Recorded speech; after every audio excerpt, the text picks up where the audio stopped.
ভাগ্য পরিবর্তনের আশায় বাংলাদেশের অনেক মানুষ ইউরোপের বিভিন্ন দেশে কাজ বা পড়াশোনার জন্য যেতে চান, তবে অধিকাংশই সরকারিভাবে যাওয়ার উপায় সম্পর্কে জানেন না। অথচ সঠিক প্রক্রিয়া মেনে গেলে তুলনামূলক কম খরচে ও নিরাপদভাবে ইউরোপে যাওয়ার সুযোগ রয়েছে।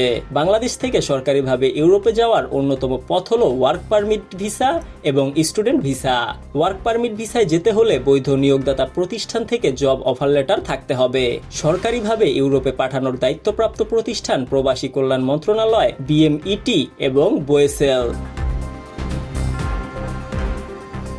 এছাড়া যারা স্টুডেন্ট ভিসা নিয়ে যেতে চান তাদের নিজ উদ্যোগে ইউরোপীয় বিশ্ববিদ্যালয়ে আবেদন করে ভর্তির প্রমাণ, ভাষাজ্ঞান ও আর্থিক সক্ষমতার তথ্য দিয়ে আবেদন করতে হয়। ইউরোপ যেতে যেসব কাগজপত্র লাগবে: বৈধ পাসপোর্ট, ছবি, জব বা ইউনিভার্সিটির offer letter, police clearance, medical certificate, ভাষাজ্ঞান ও একাডেমিক সার্টিফিকেট, আর্থিক সাপোর্টের প্রমাণ এবং স্কিল সার্টিফিকেট যদি থাকে।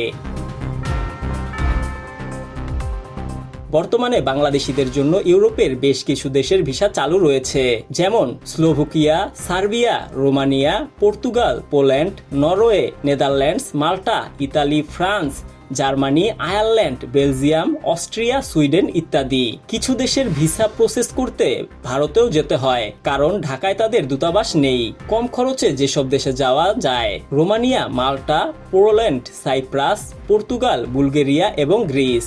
এই দেশগুলোতে ভিসা খরচ তুলনামূলকভাবে কম, ওয়ার্ক পারমিট পাওয়ার সম্ভাবনাও বেশি। সহজে ভিসা পাওয়া যায় যেসব দেশে: ফিনল্যান্ড, লিথুনিয়া, লাতভিয়া, স্লোভাকিয়া এবং আয়ারল্যান্ড। এই দেশগুলোতে স্টুডেন্ট, ওয়ার্ক পারমিট ও ট্যুরিস্ট ভিসা পাওয়ার তুলনামূলক সহজ। সবচেয়ে সহজে যাওয়া যায় লিথুনিয়া। আইএলটিএস ছাড়া যেসব দেশে যাওয়া যায়: Germany, Poland, Norway, Latvia, Hungary এবং এস্তোনিয়া।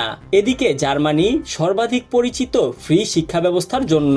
ফ্রান্স শিক্ষা, কর্মসংস্থান ও জীবনমানের দিক থেকে অনেকেই এটিকে সেরা মনে করেন।